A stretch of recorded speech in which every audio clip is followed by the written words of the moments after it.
Next chapter 4 is couple.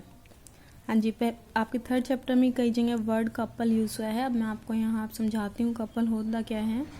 Couple बनाने के लिए आपके पास दो चीज़ें होनी चाहिए, two equal and unlike parallel forces.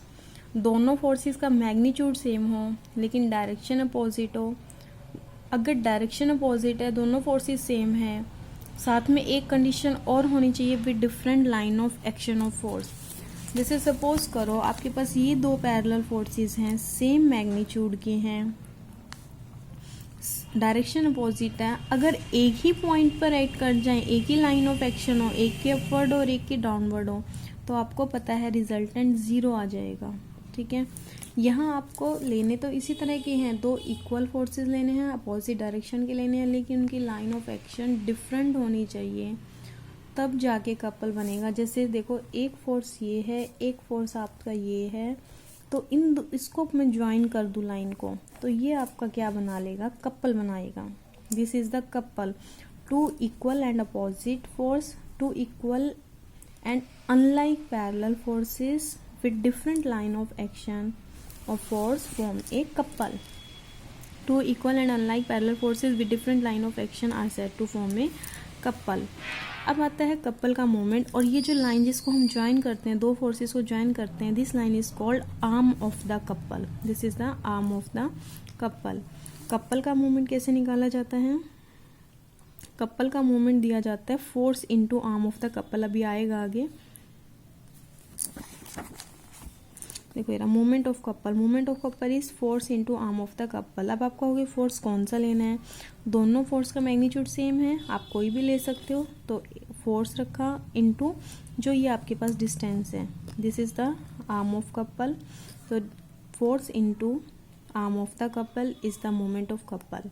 अब जब मोमेंट की बात आती है तो डायरेक्शन भी देखनी है। डायरेक्शन देखो फिर से वही, इस एरो से आप आर्म ऑफ कपल तक जाओ, ऐसे जाओगे, यहाँ से ऐसे जाओगे। जैसे देखो मैंने कॉपी पे ड्रॉ कर रखा है, एरो से आर्म ऑफ कपल तक जाओ, तो ये डायरेक्शन आपकी कौन सी चल रही है? Anti clockwise, sorry clockwise. अगर डायरेक्शन आपकी क्लॉकवाइज है तो पॉजिटिव, एंटी क्लॉकवाइज है तो नेगेटिव। देखो sign of moment of couple. Moment of couple is said to be positive or negative according as it rotates the body in anti-clockwise or clockwise. Positive है कब? जब anti clockwise rotate करेगा, clockwise अगर है तो negative. हाँ जी, इसको आप खुद पढ़ लेना स्टेटमेंट को, जस्ट वेरिगनस थ्योरम की तरह ही है। Equilibrium of two couple. अब आपके पास दो कपल हैं, दो कपल इक्विलिब्रियम में कब होंगे? जब जो उनका कपल का मोमेंट है वो सेम हो, इक्वल, बट साइन अपोजिट हो। Equal and opposite moment balance each other. इसमें कोरोलरी आती है आपकी, अगर मोमेंट 0 हो तो क्या वैल्यू होगी?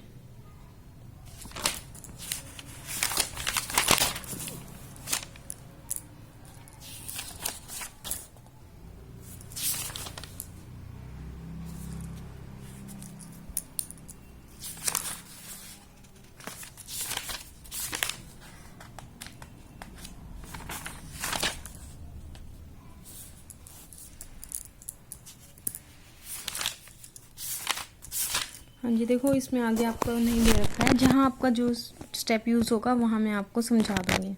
आगे हम जो नेक्स्ट वीडियो बनाऊँगी, मैं आपकी यूनिट 2 स्टार्ट करूँगी। आपको यूनिट 1 में कोई भी प्रॉब्लम हो किसी भी स्टेप में, आप मैसेज कर देना। और सैटरडे को मैं आपको कर चुकी हूँ अनाउंस कि आपका जो है ऑनलाइन टेस्ट होगा, लाइव क्लास में लूँगी, या तो गूगल मीट पर लूँगी या जूम पर लूँगी। उसके बाद हम सेकेंड यूनिट स्टार्ट करेंगे।